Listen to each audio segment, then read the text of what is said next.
Assalamualaikum precious people. Waalaikumsalam warahmatullahi wabarakatuh. Apa kabar semuanya? Di video kemarin aku udah ngajak Abi ngobrol-ngobrol tentang dinamika suami istri dari pandangan Abi. Nah, sekarang aku di sini ngundang Umi untuk ngomongin apa yang banyak dari kalian sering tanyakan, yaitu pola parenting Umi, gimana caranya anaknya bisa kuliah di luar negeri dan lain sebagainya. Nah, sebelum kita mulai, ayo Umi memperkenalkan diri dulu. Nama Umi Kirana, Umi dari Zafira Akila. Background Umi kuliah di Jepang, sama ya seperti Abi, dari S1 sampai S3 jurusannya IT. Oke. Terus hari ini Umi pakai mukena Fatia dari Els, bahannya itu tie silk premium. Terus yang Umi suka talinya tuh dari samping. Terus kalau misalnya kita pakai jilbab rapi, nggak pengen jilbabnya kusut, nggak usah pakai kepalanya gitu kan, ada resletingnya, jadi diturunin aja jadi kayak seleher gitu. Udah, nanti udah. linknya dikasih tahu. Oh iya, linknya nanti dicatat. Nah, banyak pertanyaan yang sering masuk ke kakak. Umi cerita dong pola parentingnya, gimana caranya supaya bisa ngebesarin anak yang kayak A, kayak B, kayak C gitu. Selama Umi ngebesarin kita bertiga, apa sih value yang paling penting yang selalu Umi tanamkan ke kita?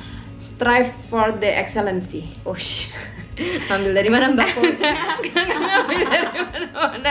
Umi dulu by the way kerja di Astra selama berapa belas tahun, dan dharma yang pertama itu adalah strive for the excellency. Itu cocok banget sama value pribadi Umi. Atau bahasa gaulnya tuh do your best lah. Do your best, oke. Jadi dari anak-anak kecil Umi berusaha mengencourage mereka supaya mereka melakukan yang terbaik, yang semaksimal yang mereka bisa lakukan gitu. Nah, terus kan dengan value itu akhirnya kita besar, terus kita sekarang berada di 3 negara yang berbeda gitu ya. Maksudnya abang ngantor masih di Jepang, dulunya S1 S2 di sana, terus Sayaf juga sekarang lagi S1-nya di UK.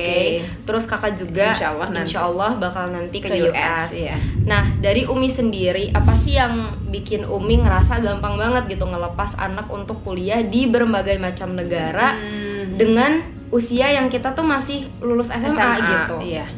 Mungkin karena latar belakang kali ya. Maksudnya kami juga dulu begitu lulus SMA terus kuliah di luar negeri. Jadi kita nggak ngerasa jadi itu adalah sesuatu hal yang ya biasa aja, wajar aja. Ya alhamdulillah Allah kasih anak-anak yang dari potensinya tuh basic potensialnya tuh bagus gitu ya, alhamdulillah. Nah jadi ya kita pengennya juga anak-anak menggunakan potensinya seoptimal mungkin gitu kan. Nah dari yang kalian mau lakukan, mau pelajarin, ya kebetulan kan memang adanya di luar negeri gitu kan. Ya selama itu bisa dan kemudian ada jalannya ke sana dan alhamdulillah dapat beasiswa juga gitu ya. Umi ngerasa bahwa itu adalah mungkin ya amanah dari Allah gitu ya ke keluarga kita, ke kalian gitu ya. Jadi tentunya selama melihat bahwa kalian gak keluar jalur ya. Itu kan kita nih.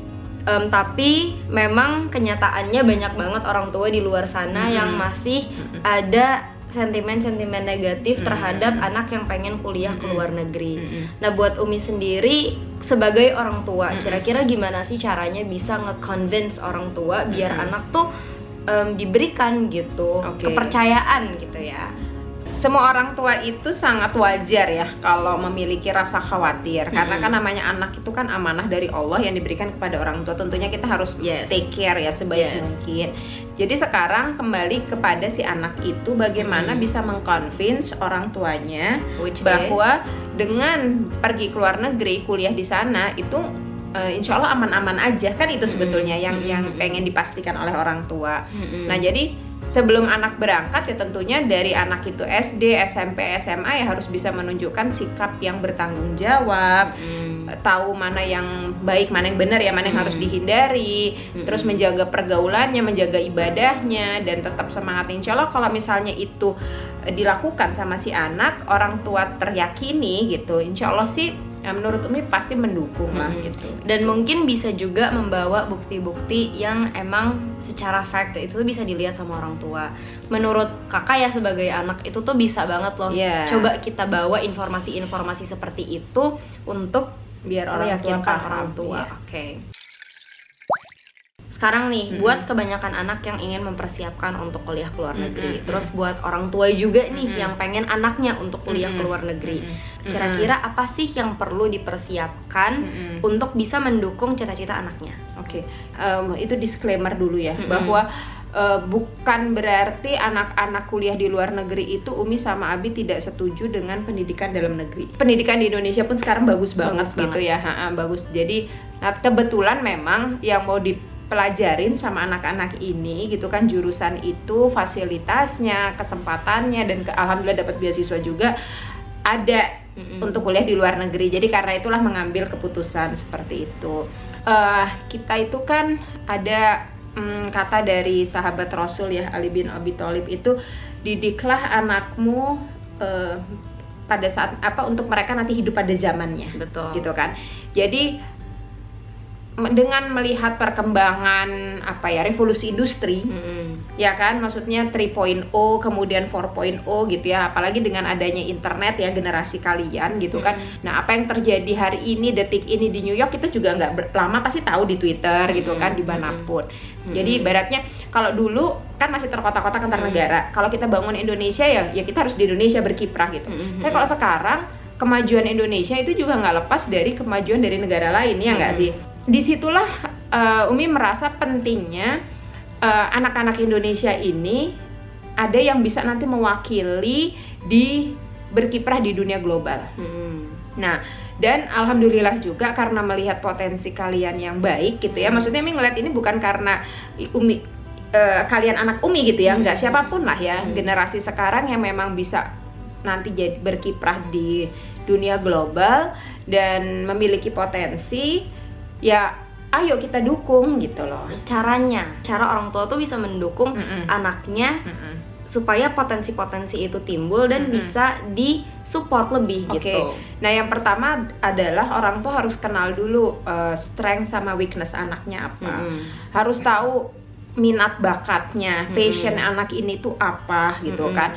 Dan dari situ sih yang pertama. Contohnya Sayaf nih gitu ya. Sayaf itu kan pengen ngambil Islamic Finance gitu kan. Umi sama Abi berusaha gitu kan. Waktu itu kita sempat sih ke Malaysia gitu kan, ngajak Sayaf ke salah satu universitas di sana yang bagus juga Islamic Finance-nya. Terus kita survei gitu kan ke UK, terus ngelihat, dan di situ kita ngelihat anak ini suka, anak ini mau, dan kita lihat juga lingkungannya seperti apa. Itu bagian dari sport ya. Dan kita lihat juga kemampuan anak ini selama SMA, akademiknya gimana, kesiapannya dia misalnya Inggris dan seterusnya, ya dari situ sih gitu. Berarti emang mau nggak menutup kemungkinan kalau harus keluar modal juga ya gitu, kayak buat ngelesin bahasa Inggris, terus mempersiapkan tes-tes seperti IELTS, TOEFL, dan lain sebagainya. Iya, itu modal sih, benar. Cuman kalau Umi sama Abi ngelihatnya itu adalah investasi. Ini adalah investasi buat generasi nanti yang akan datang gitu loh, bahwa masyarakat kita butuh nanti loh orang-orang yang memiliki ilmu pendidikan yang lebih luas dan juga pengalaman yang lebih banyak gitu. Itu sih. Nah, terus tadi kan Umi bilang kalau memang pada akhirnya kita kuliah di luar negeri itu ya karena passion kita juga seperti itu. Dan itu kan berarti menunjukkan support Umi gitu terhadap kita mengejar passion apa yang kita mau. Gimana caranya bisa mengconvince orang tua bahwa yang kita pengenin itu tuh memang disitulah jalannya kita gitu, dan kita sebenarnya bukan hidup untuk 100% mengikuti ekspektasi orang tua yang sudah ditaruh kepada kita gitu, biar nggak kena mental. Pertama, hal itu jangan membuat anak menyalahkan orang tua ya. Nah, jadi anak juga dituntut effort untuk memberikan pemahaman loh ke orang tuanya gitu. Kalau dulu kan orang tua ngapain sih masuk DKV ntar gambar doang gitu kan, nggak jadi apa-apa. Jangan salah, sekarang yang bisa gambar NFT itu banyak banget duitnya guys gitu. Maksudnya ya kan, dengan gambar desain kemudian secara digital gitu kan dijual gitu tuh Masya Allah gitu sekarang. Nah, jadi mungkin hal-hal seperti itu informasi yang bisa di-share oleh anak ke orang tua ya kan. Orang tua mungkin nggak bisa ngikutin perkembangan zaman ya, please share gitu. Jadi jangan cuma sekedar nyalain, abis mama nggak tahu sih begini ketinggalan zaman. Fine gitu, tapi tolong kasih tahu gitu. Intinya sih mungkin orang tua yang membatasi itu karena kurangnya info aja sih kalau menurut Umi. Tapi begitu mereka udah tahu info, nanti orang tua juga lebih nyaman gitu. Mudah-mudahan jadi mensupport anaknya. Nah kalau dari Umi sendiri nih personally, kan abang tuh di bidang kimia, terus kakak tuh di bidang human science, terus saya itu di Islamic Finance. Yes. Nah yang bisa bikin Umi ngedukung 3 jurusan yang berbeda itu apa? Umi sendiri nggak punya ada kayak ambis pribadi bahwa anak harus ikut jurusan Umi. Misalnya Umi sama Abi sama-sama IT ya, gitu kan. Kalian harus engineering juga enggak gitu. Jadi ya itu tadi kembali melihat bakat dan minat kalian sejak kecil itu apa. Dan kita percaya kalau anak itu dia belajar sesuai dengan passionnya, maka dia bisa akan mengoptimalkan kemampuannya gitu. Itu yang jadi pertimbangan. Ya udah kita dukung aja gitu. Toh nggak jelek gitu kan. Nah terus kan Umi sama Abi tuh mengencourage kita tuh kuliah nggak cuman S1 doang ya, tapi kalau bisa S2 ya S2, dan abang sama kakak kan juga, abang udah S2 kan insyaallah kan S2, saya juga pasti banget bakal S2, terus kalau bisa S3 ya S3 juga gitu. Apa yang bikin Umi bisa dengan mudahnya mendukung itu gitu? Sebetulnya yang Umi sama Abi dukung tuh bukan gelar kalian ya, tapi kalian sampai mati harus belajar. Apakah nanti setelah lulus S3 terus Umi sama Abi nggak nyuruh kalian belajar lagi? Enggak loh, karena ya terus aja gitu, sampai terus gitu ya, sampai terus belajar. Jadi ya ayo kalian harus terus belajar gitu. Nah, kan kalau misalnya dari tadi kita ngobrol tuh kayaknya Umi passionate banget ya tentang pendidikan. Maksudnya terutama untuk pendidikan anak, pendidikan Umi pribadi sebagai individu, pendidikan Abi juga. Apa yang bikin Umi tuh se-passionate itu dengan pendidikan? Kalau misalnya se-passionate itu, kenapa nggak dari awal Umi tuh jadi guru aja gitu loh? Pendidikan itu luas ya, jadi nggak memandang jurusan keguruan saja yang terkait dengan pendidikan secara langsung gitu. Waktu Umi S2 dan S3 itu tesis dan disertasi Umi itu tentang multimedia education system gitu loh. Kalau sekarang kan kakak mungkin udah familiar ya dengan apa sih daring gitu ya, online pelajaran online. Dulu itu Umi risetnya tentang itu. Gimana anak-anak itu belajar secara online kayak gitu. Tentunya dari bidang IT-nya ya yang diteliti. Nah, waktu Umi pulang ke Indonesia, kenapa Umi kemudian bergabung di industri gitu kan ya? Karena melihat bahwa di situ Umi butuh belajar. Kan Umi tadi bilangnya belajar tuh nggak harus selalu di jenjang formal gitu ya. Di situ banyak banget yang Umi pelajarin gitu. Karena memang Umi sama Abi pengen dari dulu ya bahwa kita suatu saat itu akan membuka lembaga pendidikan, institusi pendidikan. Nah, jadi untuk membuat suatu institusi pendidikan yang baik gitu kan, itu bukan hanya dari modal ilmu konten keguruannya aja, tetapi kan bagaimana kita harus punya managerial skill gitu kan. Kita harus bisa juga punya bagaimana kemampuan business development gitu kan, marketing, finance dan semuanya. Nah, yang mana hal-hal itulah yang banyak banget bekalan itu Umi dapetin waktu Umi kerja di industri gitu loh. Nah, alhamdulillah pas tahun 2016 Umi sama tahun 2015 ya. Tahun 2015 itu sebetulnya pas banget di 20 tahun Umi sama Abi nikah gitu kan, Enif udah nih saatnya gitu kan, akhirnya kita mendirikanlah institusi pendidikan itu. Dan jadi pesannya di sini adalah bahwa pendidikan itu luas guys, ya. Jadi bukan berarti pendidikan itu hanya yang di luar negeri, jalur keguruan ataupun di tempatnya secara dalam negeri luar negeri, tapi mumpung kalian masih muda, pelajarin pokoknya sebanyak-banyaknya, karena yang kalian pelajarin, yang kalian kerjakan saat ini itu insya Allah pasti akan sangat-sangat bermanfaat nanti. Walaupun sekarang kalian nggak ngerti ya, ini apa sih, ngapain sih gue belajar begini gitu, gue beli apel nggak pakai aljabar gitu misalnya, tapi nanti baru kerasa gitu loh. Itu sih. Karena waktu kita udah mau habis, Q&A dengan Umi kita sudahi sampai sini dulu. Buat teman-teman yang pengen ngobrol sama Umi lebih jauh, bisa follow Umi di mana?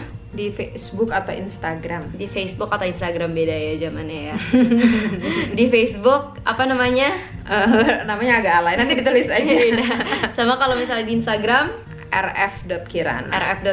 Nah, teman-teman bisa langsung follow Umi dan ikutin keseharian Umi di situ. Nanti Umi juga kita bantu untuk sering-sering ngepost ya, baik di story maupun di feed. ada pesan-kesan terakhir buat teman-teman semuanya? Buat kalian terutama yang masih muda, seangkatan kakak gitu, pakai kesempatan saat ini untuk belajar sebanyak-banyaknya, apapun itu, apapun yang kalian suka, dan cari pengalaman sebanyak-banyaknya. Jangan pernah ngerasa bahwa cuman gini doang, jangan sia-siakan waktu. Do your best, strive for the excellency for your own life and for the people. Oke, sampai situ dulu. Terima kasih banyak buat teman-teman semuanya. Sampai ketemu lagi di video selanjutnya. Assalamualaikum. Waalaikumsalam warahmatullahi wabarakatuh.